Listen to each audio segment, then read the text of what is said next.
I'm so happy to be able to share this work with you. This is an update on HDL coder work for ORI's Neptune project. This work is carried out in Open Research Institute's Remote Lab West. HDL Coder is a toolbox from MathWorks, the company that makes MATLAB and Simulink. This toolbox converts MATLAB and Simulink models into hardware descriptive language, which is architecture agnostic and free to use. A big thank you to Leonard Deguez, Michael Easton, Paul Williamson, Talak, Ed Friesema, the MathWorks community forums, and DSP-related community forums for help over the past week. Here's where we started out on the 22nd of January, 2024. We had an error with HDL Coder.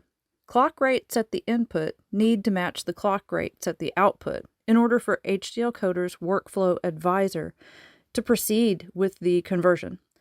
The clock domains are color-coded, and you use the timing legend in Simulink for a visualization. We have a sample rate in red going on at the input and a symbol rate in green at the output. So we need to harmonize these clocks.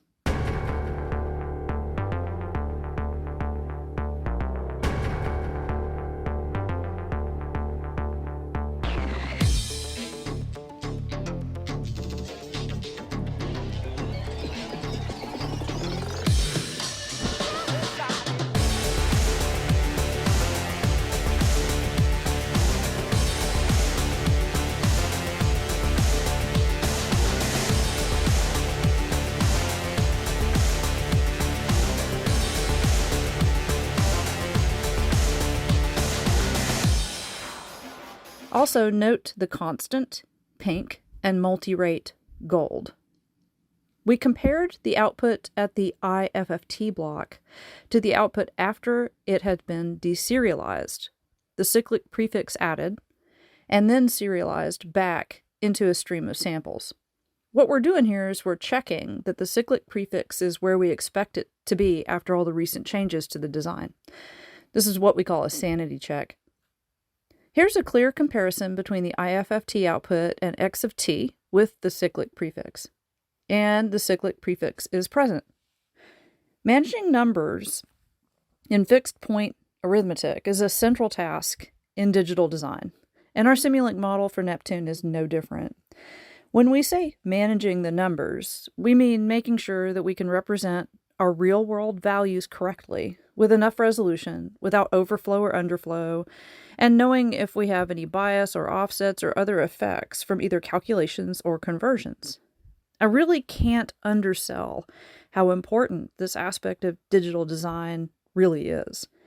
You can have the best algorithm in the world, and you can ruin the results when you go to represent the numbers in the FPGA fabric or on a chip. There is a fixed point tool in MATLAB, but it's not a replacement for understanding why and how we need to correctly size all the bus widths and the registers and the variables in a design. However, the fixed point tool is a very helpful visualizer and test case runner. Here's an example of this type of problem. The data converter block was not configured correctly, and the nice looking output from the IFFT on the bottom was mangled by the converter on the top. After fixing it, we can see our signal is undamaged. So by the 23rd of January, we were able to design out the converter entirely by correcting the dynamic range at the input to the IFFT. Another step forward was placing output blocks that match up with the transmitter I and Q ports in the ADRV 9002 reference design. The more we do in the design that matches up with the hardware in the lab, the less implementation we'll have to do by hand. The discussion of master reference clocks here in the spec may be something to move to a rationale document. The choice of clock and the various rates in the design are not necessarily going to be 20.48 megahertz. The subcarrier spacing also needs to be fixed at one frequency and kept at that frequency, as that is our symbol rate. Different symbol rates will not interoperate, so we really should not have multiple numbers quoted in the specification in various places. Here, we specify an ADC, or analog to digital converter, sample rate in the table. This really should be moved to the rationale document as well. The ADC sample rate should not be something we fix at twice the sample rate, or F of S in general. And it's not something we can easily change in the development station hardware, just to give one example. That's going to run at a much higher rate than 20.48. The FFT size for 20 megahertz LTE is 2048 for comparison. We're using 1024. The subcarrier spacing, the number of subcarriers, and the cyclic prefix length must be specified, and the RF bandwidth can be derived.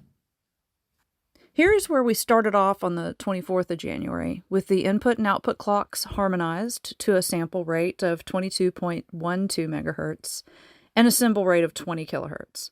This is a good step forward here. The key turned out to be the correct number of idle cycles in the deserializer block inside the target.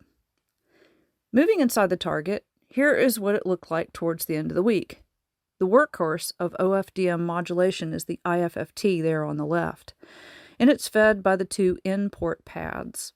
Our data and data valid signals come in from the left, are fed to the streaming 1024 long IFFT, and the results come out on the right. Notice there are additional output control signals here. From top right to bottom right on the IFFT are data out as an int16 complex number, which is what we think we want. Output valid start signal, and this is a pulse. It's 1 clock cycle long. So that is the output valid start signal. Then we have an output valid end signal, which also is 1 clock cycle long. And then an output valid, which is held high as long as the output is valid. So these are all useful in different ways. Middle bottom is the HDL counter, which is currently grayed out. It's commented out, as the control signal directly from the IFFT looks like it will do the same job that the counter was doing in a different way. So namely, this counter started the deserializer block, which is the next block down from the IFFT. It's gold and takes IFFT output data and output valid start pulse from the IFFT, and that gives it an indication it should start buffering up the 1024 samples. Now this block emits a 1024 by 1 vector at the symbol rate. It's fed at the sample rate on one side and then is operating at the symbol rate on the other. The gold indicates a multi-rate block. Those of you that can see red and green, you can see that the clock domain changes at the deserializer. It has a built-in multi-rate converter. And you look over on your right in the timing legend, you can see all of the colors and the timing. This 1024 long vector becomes our OFDM symbol after the addition of a cyclic prefix. We use the selector block and a concatenate block to take the last 82 samples and prepend them to the front of the 1024 samples for a total of 1106 or 1106 samples. And this is at the 20 kilohertz symbol rate. This probably will not be the final form, but we go ahead and we serialize these 1106 or 1106 samples. We split them into real and imaginary values, and then we send them to outport pads. So we do this because we want to visualize them, but we also intend to specify these ports in the HDL coder workflow advisor as connecting up to the transmit ports in the ADRV 9002 reference design. Now we'll see how that goes when we get there. Now, this is going to get us pretty close, and that workflow advisor work will be very soon. First, however, we need to get more confidence with our simulation and add in more functionality in terms of the resource grid and control and reference signals. So overall, this is an improved model, still pretty simple, not finished. Here's a closer look at the output of the IFFT and the new control signals that we enabled. The lower half shows a detail of the IFFT out. The top has the control signals.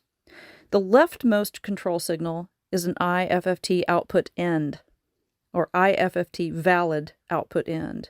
So it's a pulse indicating that the IFFT output is no longer valid.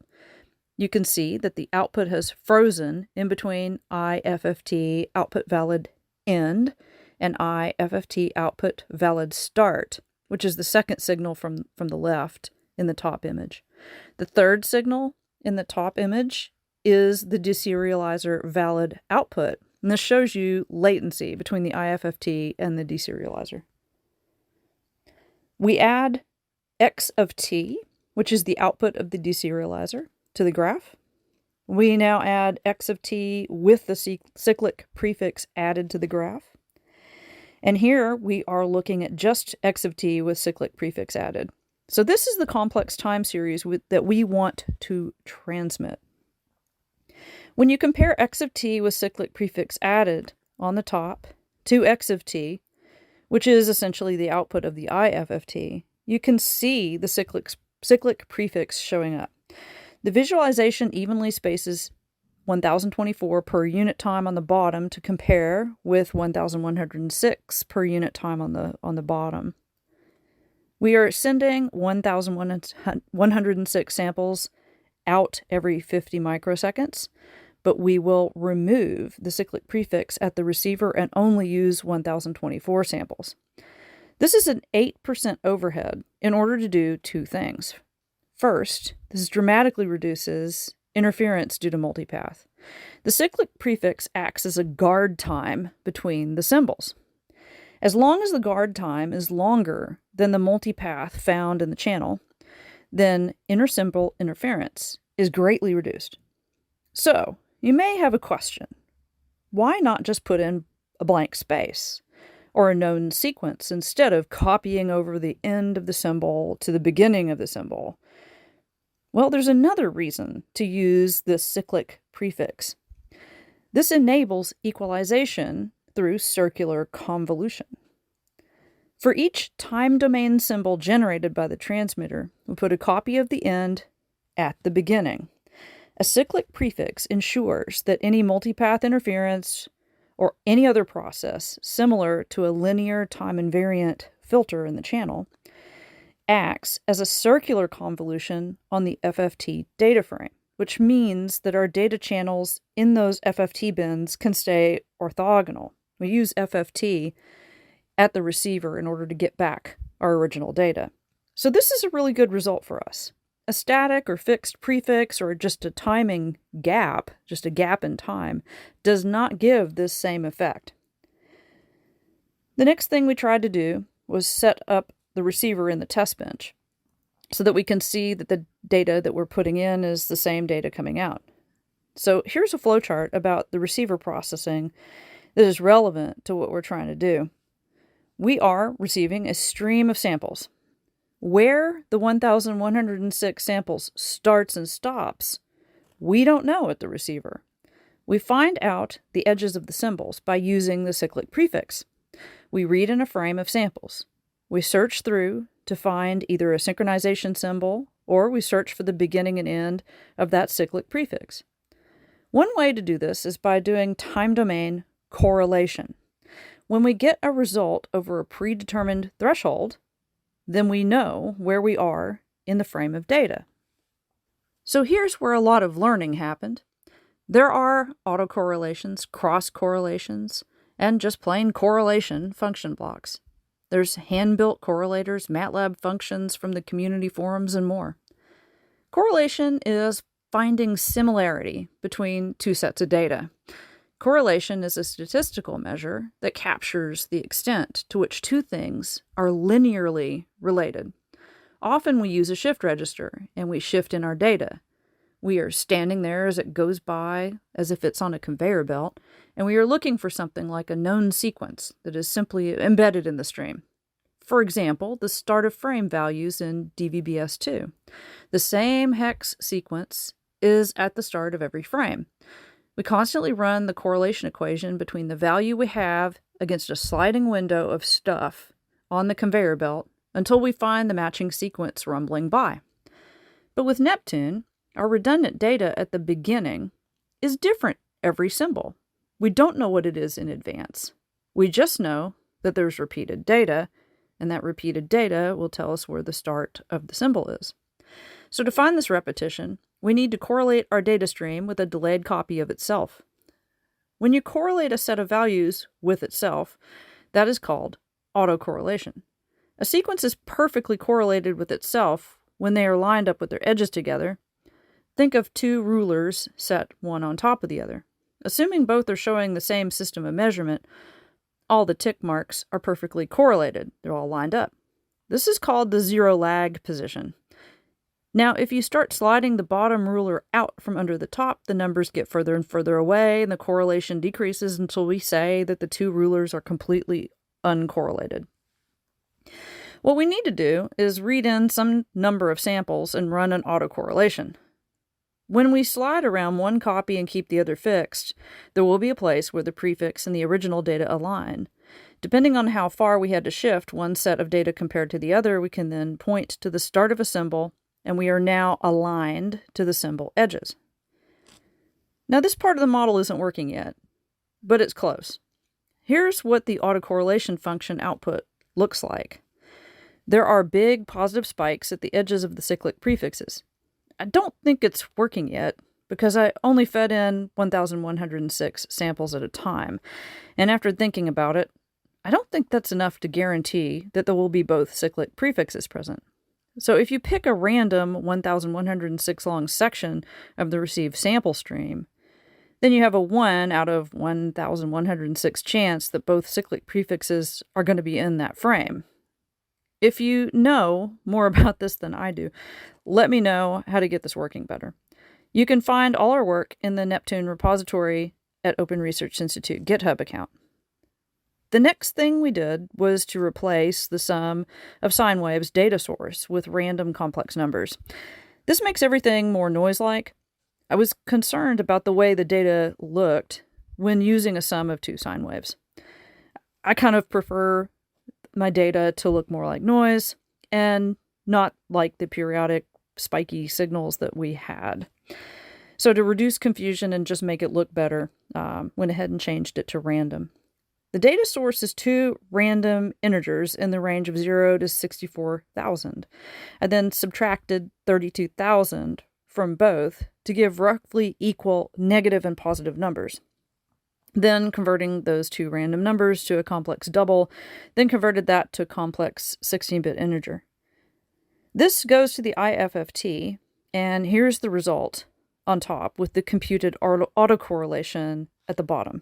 Using the autocorrelation signal, I snipped out a section of the data stream and then compared it to the beginning of that sequence. And it was good to see that the cyclic prefix was where it was expected. It seems to be working as intended. Here is a last look at the model before closing up shop on the 24th. So the next video, we're going to go back to the workflow advisor and see how much further we can get past this clock harmonization test.